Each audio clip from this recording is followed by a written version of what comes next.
Mesdames et messieurs, bonjour et bienvenue dans votre flash d'information.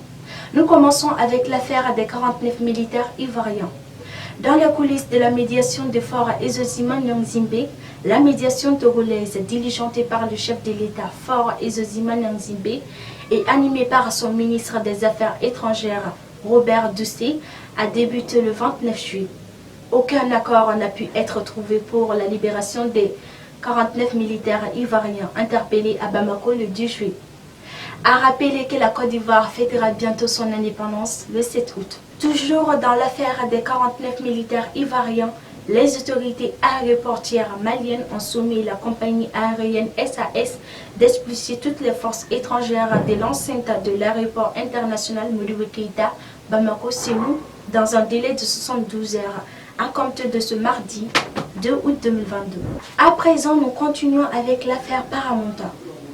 Suite à l'ouverture d'une information judiciaire concernant un marché public d'achat de matériel militaire dénommé Paramonta, la Cour suprême du Mali a émis un mandat d'arrêt international à l'encontre de plusieurs anciens ministres maliens, notamment l'ancien Premier ministre Dr Boubou Cissé, dans un communiqué du 28 juillet 2022. Dans un autre communiqué de presse du 1er août 2022, l'ancien Premier ministre Soulaire Dibeka déclare, je cite, « Je n'ai jamais posé un acte illégal lors de l'exercice de mes fonctions, que tout propos ayant prouvé le contraire n'était que diffamation. » Il a également ajouté qu'il continue à suivre avec intérêt l'évolution du cours de la transition et sa détermination à apporter sa modeste contribution. Fin de citation. Nous terminons avec les nouvelles recrues de la fonction publique.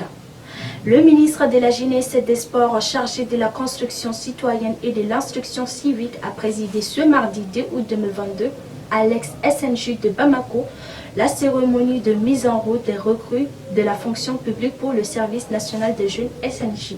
Pour ce qui est des résultats obtenus sur les 883 postes à pourvoir, seuls 807 candidats ont pu réussir au concours et dont plus de 34% sont des femmes et 0,12% sont en situation délicate. Ainsi, 76 postes sont restés vacants parce que les candidats n'ont pas pu obtenir la moyenne d'admission minimale requise de 10 sur 20.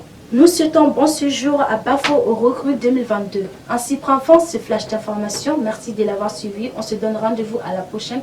D'ici là, portez-vous bien.